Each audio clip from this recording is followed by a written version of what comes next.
십자가에 달리시고 죽은 지 사흘 만에 다시 살아나신, 부활하신 우리 주 예수 그리스도를 기념하는 날입니다.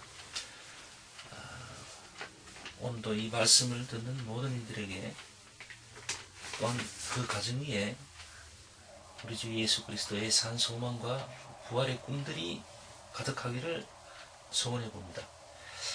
오늘 우리가 잠시 살펴본 야고보서 3장 말씀은 우리들의 혀에 대하여서, 말에 대하여서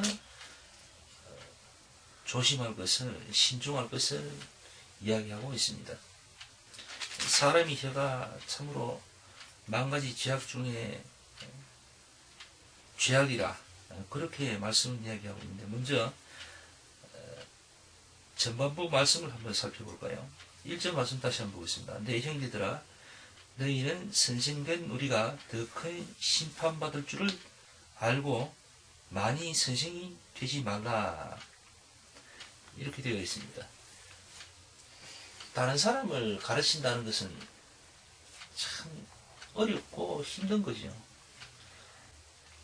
제자들을 향하여서 그들에게 참 하나님의 말씀과 그의 뜻을 제대로 전해서 또 그들 앞에서 제대로 본을 보여서 그들을 그리스도의 세계로, 하나님의 나라로 인도한다면, 또 인도하는데 도움을 준다면 참 그것은 감사한 일이고 은혜로운 일이 되겠지만, 자신을 바라보는 많은 눈들, 그러니까 제자들, 듣는 이들로 하여금 참 하나님의 말씀을 온전히 제대로 전하지 못하여서 그들을 실족게 하거나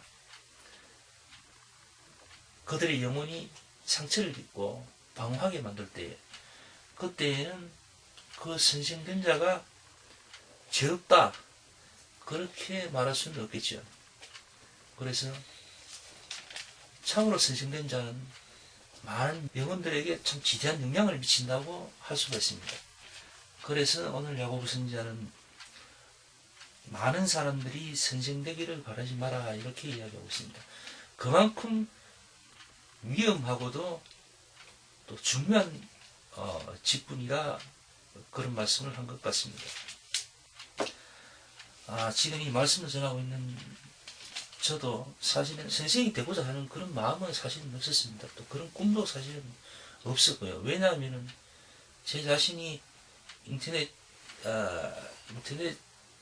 활동하는 닉이 바보 선생입니다. 그러니까 선생이라서 선생인 것이 아니라 참으로 바보 중에 바보라 해서 바보 선생, 그 중에 바보 중에 어떤이라 해서 바보 선생이라고 닉을 정한 것이죠. 그런데 본의 아니게 하나님의 말씀이 너무나 편협되이 혹은 잘못 오도되고 있는 상황에서 하나님의 말씀을 그래도 은혜 중에 받은 게 있어서 바르게 전하고자 자꾸 예를 쓰고 하다 보니까 어느덧 지금 이렇게 하나님의 말씀을 사람들에게, 여러분들에게 전하고 있는 이런 모습이 되어버렸습니다. 그래서 사실은 내심 몸둘바를 모르고 있고 늘 마음으로 참 큰 부담을 갖고는 있습니다. 이것이 사실이고요. 그렇다고 해서 내 자신이 부족함 때문에 하나님이 주신, 제게 주신 그 달란트를 썩일 수는 없는 입장이고, 그래서 나름 주신 그 능력 안에서 최대한 타협하지 않고 정직하게 하나님의 말씀을 전하고자 오늘도 부끄러운 마음 접고 이렇게 하나님과 여러분 앞에 서 있는 것입니다. 앉아 있는 것이죠. 자, 그래서 말씀 들어가기 전에, 그러니까 어제 제가 인터넷에 써서 여의도 조목사 영상을 봤습니다. 교회 설교 중에 잠깐 교인들 앞에 큰 절을 하는 모습을 봤습니다. 저 눈물을 훔치더군요.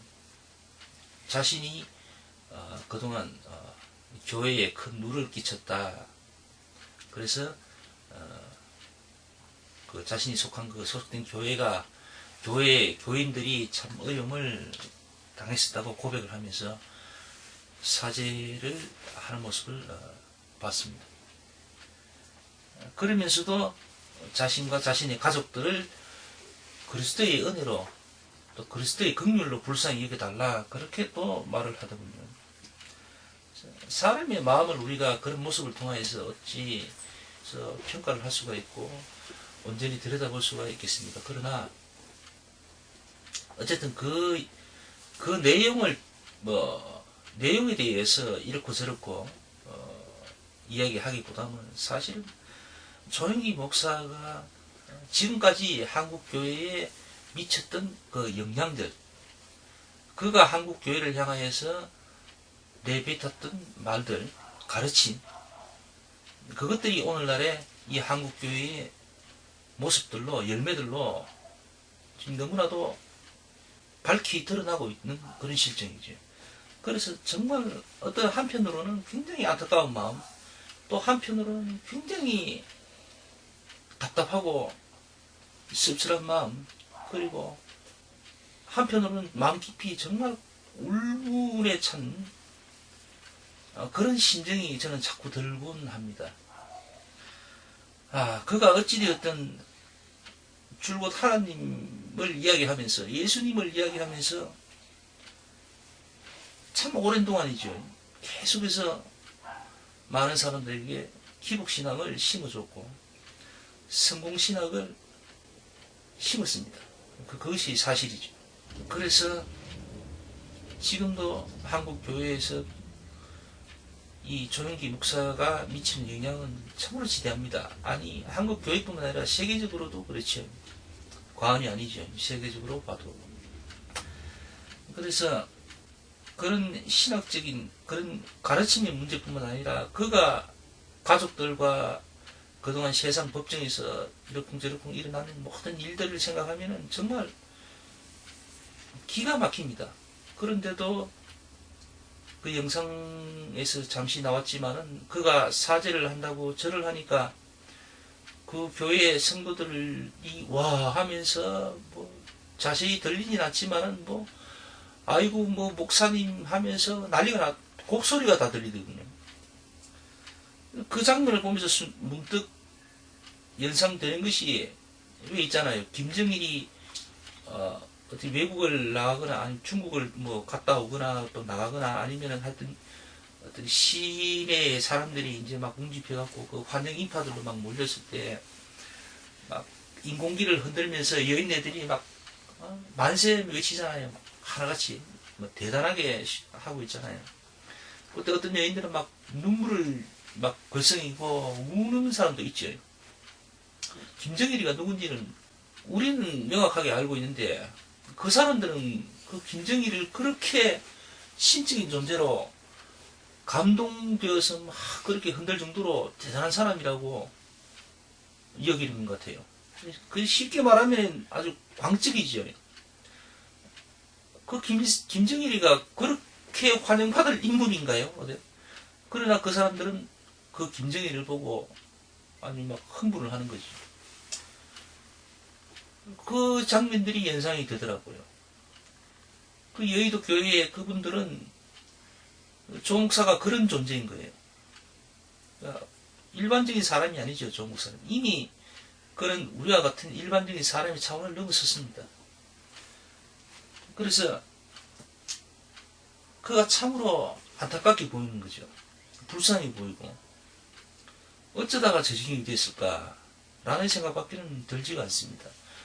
그가 정말 큰 돈을 만지고 세계를 내 집 전화들도 이웃 떠나들듯이 왔다 갔다 하면서 많은 수행 비서들과 또 경호원들을 거느리고 다니고 하고 있지만 제가 보기에는 그는 참 불쌍한 사람입니다. 어쨌든 그는 너무나 불쌍한 사람이에요. 왜냐하면 그의 장래의 모습들, 하나님 앞에 서실 때의 모습이 너무나도 확연히 보이기 때문에 그런 거죠. 그런 면을 봤을 때에 정말로 선생되지 말라고 이렇게 외치는 야고보 선지자의 말이 가슴에 와닿습니다. 어쩌면 본의 아니게 이 자리에 앉아서 하나님 말씀을 전하고 있는 저를 향한 말이기도 한 것 같고요. 그래서 참 조심해야 되겠다 그런 생각이 듭니다. 그리고 오늘 본문 말씀 같습니다. 혀는 곧 불이요 불의 세계라 6절 말씀입니다. 혀 그러니까 말을 조심하라는 거죠. 정말 하나님 말씀을 진하게 제대로 전해야 되는데 사람이 자신의 생각과 감정들을 이걸 참 컨트롤하기가 참 어렵죠, 사실은. 그리고 자신이 알고 있는 어떤 지식의 세계라든가 또는 어떤 여러 가지 어떤 관점들이 그게 100% 다 맞다라고 볼 수만은 없잖아요, 사실은. 자기가 잘못 알고 있는 것도 있을 거란 말이죠, 들어는. 또 혹은 대다수가 그럴 수도 있겠죠. 잘못 알고 있는 그런 지식들과 관점들이 가득한 사람도 혹시 있을 수도 있겠죠. 그래서 그런 사람들의 입에서 그런 사람들의 말들이 자칫 그것이 아주 잘못 전해지는 것이 아니라 너무 잘 전해져서 많은 사람들이 거기에 동화되어서 따른다면 어떻게 될까요? 사실은 자기가 착각하고 있는 부분도 참 많거든요. 조영기 목사뿐만 아니라 근래에 삼일교회의 전 목사가 성추행 혐의로 사건화되고 거기에 대해서 누리꾼들이 이야기가 많았었고 삼일교회 측에서 또 그 말들에 대하여서 어떻게든 차단하고자 애를 많이 썼죠. 그러다가 이제 한 네티즌을 법에 고발을 했습니다. 그래서 삼일교회 홈피도 한번 들어가 보고 여러 가지 인터넷 여러 가지 카페라든가 블로그를 찾아서 어떤 상황으로 전개가 되고 있는가 한번 살펴봤죠. 그랬더니 교회 측과 또 교회 측에서 고발한 그 블로그 측하고는 정말 입장 차이라는 게 너무나 확인합니다. 서로가 하나님의 입장에서 하나님은 자신들의 편이고 또 참 진리를 이야기하고 있고 정의를 이야기하고 있고 그렇다고 주장을 하고 있습니다. 그런데 결국 하나님 말씀은 이런 송사를 통하여서 이렇게 법적 다툼 이런 것은 하나님의 방법이 아닌 것 같아요. 그런데 때에 따라서는 하나님의 백성이 법적 다툼에 설 수밖에 없는 그런 상황도 있겠죠. 그래서 이미 이런 법적인 송사가 걸려져 있을 경우에 우리가 잘 헤아려 봐야 된다는 것. 둘 다 하나님의 뜻이고 하나님을 위한다고 이야기하고 있습니다. 진리책에 서 있다고 이야기하고 있습니다. 그런데 일단은 법적 송사를 시작한 것은 분명히 삼일교회 법인팀이죠. 그들이 고소인단을 구성해서 블로그를 법적으로 고발한 상황인 것이 맞습니다. 이 상황에서 블로그 측에서는 자신이 원하든 원치 않든 법적 공방에 설 수밖에 없죠. 그거는 어쩔 수 없는 상황이잖아요. 이 나라 법안에 속한 사람이기 때문에 그렇죠. 그래서 법적으로 문제가 다뤄지니까 당연히 이전 삼일교회의 전 목사와 또한 그 교회에서 관련된 성추행에 관련하여서 했던 모든 모습들이 피해자와 피의자의 모든 상황들이 다 법정에서 드러나겠죠. 여러 증거들이 그동안 감춰져 있던 혹은 덮어져 있던 사실 진실들이 다 드러나겠죠. 이제 세상에 이제 드러날 일만 남았겠죠.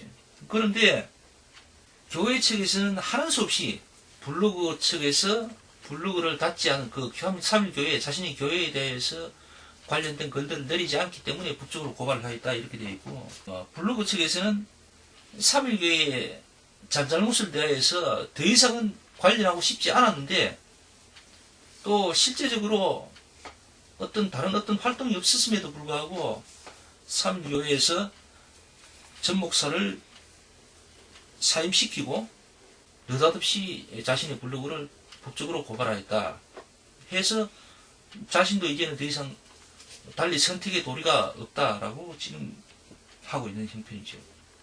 그래서 우리가 이 부분에 대해서 우리가 명확하게 알 수 있는 것은 어쨌든 지금까지 진행된 상황으로 봐서는 블로그 측에서는 전 목사에 대해서 전 목사가 사실 시인을 한 이후로 사실은 크게 그 문제를 블로그에 다루고 있었던 적이 블로그에서 크게 다루지를 않았습니다. 그러니까 대체적으로 블로그나 인터넷 카페에서는 그 전 목사의 어떤 그 성추행 사실이 점점 네티즌들에게서 잊혀져 가고 있는 그런 상황이었죠. 그런데 3.1교회 측 정모 집사라는 그 변호사가 잊혀져 가고 있는 그 상황을 다시금 자기가 법적 고발을 함으로써 덜쳐낸 겁니다.